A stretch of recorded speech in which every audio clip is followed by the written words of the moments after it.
भारत के प्रधानमंत्री तो नहीं पसंद करते कि माइनॉरिटी रिजर्वेशन हो, मुस्लिम रिजर्वेशन हो। उनको तकलीफ होती उनकी पार्टी को कि कोई गरीब का बच्चा डॉक्टर बन जाए, कोई बेवा की बेटी कलेक्टर बन जाए। इनको पसंद नहीं है। ये हमेशा चाहते हैं कि हम पंचर की दुकान पे रहे, हम फ्रूट की बंडी लगा के रहे, हम छोटे छोटे दुकानों में काम करें और पूरी जिंदगी हमारी गुर्बत में बसर हो जाए। और क्यों कह रहा हूं, बोल रहा हूं आपको, अंग्रेजी का एक वर्ड है इंटर ऑपरेटेबिलिटी, यानी अगर मेरे दादा उनकी उम्र में, उनके जमाने में अगर 1000 रुपये कमाते थे तो दादा का बेटा कम से कम 1500-2000 रुपये कमाना।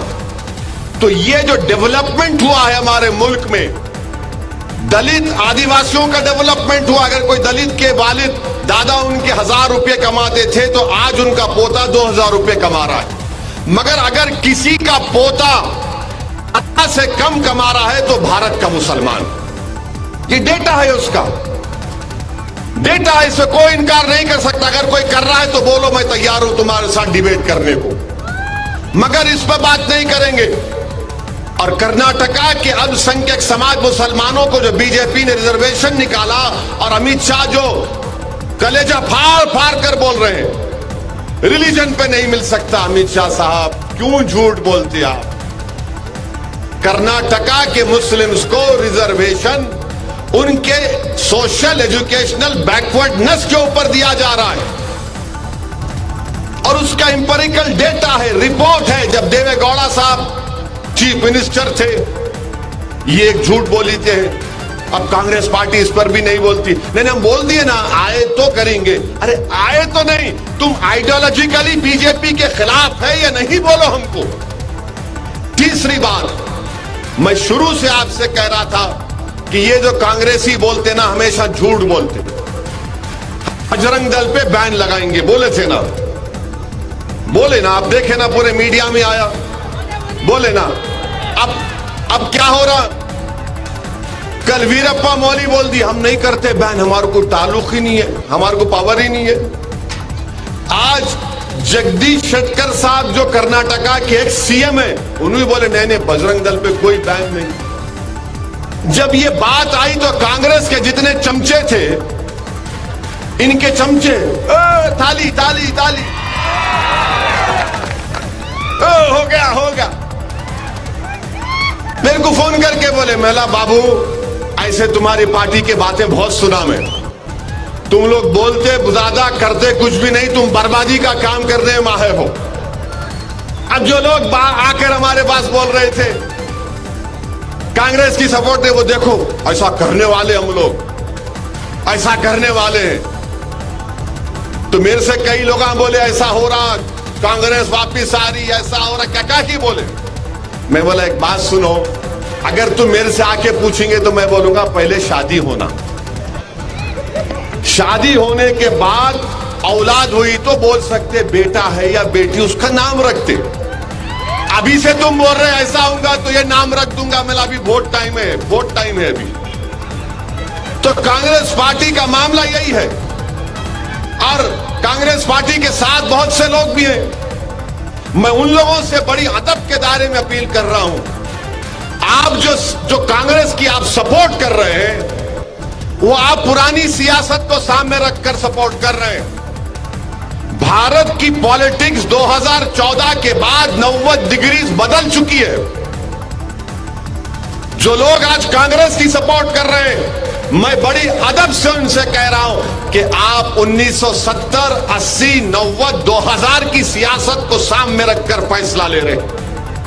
जरा इस पर भी तो गौर करो, मेरी इस बात पर। आप मुझे पसंद नहीं करते, आपका इख्तियार, आप मुझसे नफरत करते, आपका इख्तियार, मगर ये तो देखो कि भारत की राजनीति 2014 से 90 डिग्री बदल चुकी है और इसके जिम्मेदार मैं नहीं हूं, इसके जिम्मेदार आप नहीं हैं, इसके जिम्मेदार कोई और लोग हैं जो भारत को इस राह पर लेकर चले गए।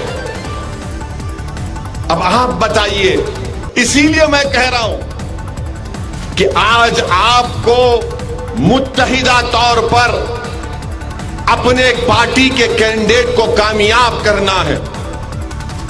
रियलिटी को सामने रखो, हकीकत को सामने रखो और एक अच्छा फैसला लो आप। मैं आज अखबार में पढ़ा कि अमीर शरीयत ने बयान दिया कि सेकुलर पार्टी को वोट दो, और मगर वोट डालो, बहुत अच्छा है, बिल्कुल वोट डालिए, मगर सेकुलर कौन है आज बताओ मेरे को आप। कांग्रेस पार्टी महाराष्ट्र में शिवसेना के साथ अलायंस कर ली। वो शिवसेना का मुख्यमंत्री उद्धव ठाकरे कांग्रेस का मिनिस्टर है, असेंबली में महाराष्ट्र की बैठे हुए हैं साथ में, और उद्धव ठाकरे खड़े होकर तकरीर करके कहते हैं कि शिवसेना बाबरी मस्जिद की शहादत में उनके लोग थे। अब सेकुलर हो गए वो लोग। आप इख्तिदार के लिए, पावर के लिए शिवसेना के साथ चले जाते, और जब असदुद्दीन ओवैसी ये बात को करता तो बोलते इन्हें देखो, इन्हें जज्बाती तकरीर करता। अरे मैं जज्बाती तकरीर नहीं, सच्चाई को बयान कर रहा हूं। क्या शिवसेना सेकुलर हो गई? कैसे हो गई? नहीं, कांग्रेस ने सर्टिफिकेट दे दिया।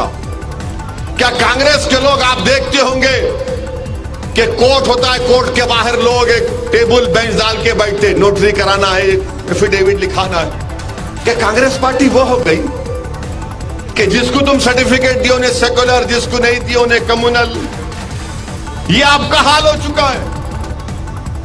आपने धोखा दिया कर्नाटका की उस आवाम को जब आपने कहा था कि बैन लगाएंगे, मगर आज आप खुद कह रहे हैं। अच्छा, हद तो यह हो गई कि डीके शिव कुमार कल स्टेटमेंट देते हैं कि अगर हम पावर में आएंगे तो हम और ज्यादा मंदिरों को बनाएंगे। जो कांग्रेस पार्टी को वोट देना चाहते हैं, मैं उनसे पूछना चाह रहा हूं, आप सोचो क्या फैसला लेने जा रहे हैं आप। मैं मंदिर बनाने के खिलाफ कभी ना था ना कभी रहूंगा। मेरा बोलना यह है कि जब आप ये काम कर रहे हैं तो फिर आप स्कूल क्यों नहीं बनाते?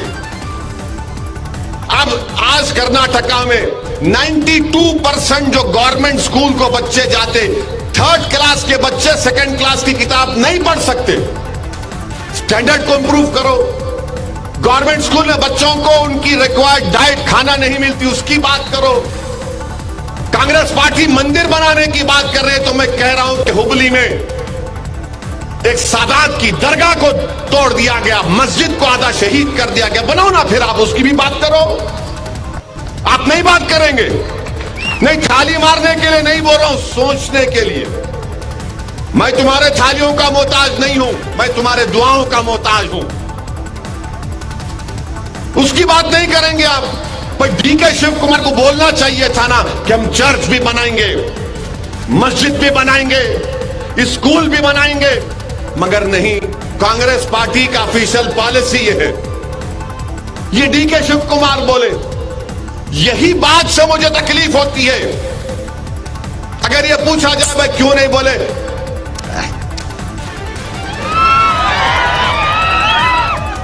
क्या और इनके कांग्रेस पार्टी के अन्ना अन्ना अन्ना, अरे कहे का अन्ना बाबा, बराबर है, कोई बड़ा छोटा नहीं है। डीके शिव कुमार अगर यहां पे है तो मैं भी यहां पर हूं ना, मैं नीचे हूं ना और नीचे बराबर है। उनके लिए ज्यादा दौलत होंगी मगर मैं बराबर हूं ना। ये भारत का संविधान बोलता है। मगर नहीं, बीजेपी को हराना। अरे बीजेपी को हराओ बाबा, कौन रोक रहा? हम भी जा रहे बीजेपी को हराना। बीजेपी जब से पावर में आई, नुकसान किसको हो रहा? नुकसान किसको हो रहा? किसका घर जल रहा? किसको गोश्त के नाम पर मारा जा रहा? किसको जला दिया जा रहा? किसके बच्चियों के सर पे हिजाब निकाल दिया गया? अरे मेरा नुकसान हो रहा है, गरीबों का नुकसान हो रहा है। तुम्हारे को क्या हो रहा है बताओ? तुमको सिर्फ सत्ता नहीं मिली, अरे मेरा वजूद खतरे में आ गया, मेरी तहजीब खतरे में आ गई। तुम मुझे बोल रहे हो जो सामने ठहर कर मुकाबला कर रहे हैं? अरे तुम आते नहीं हमारी मुसीबत के वक्त।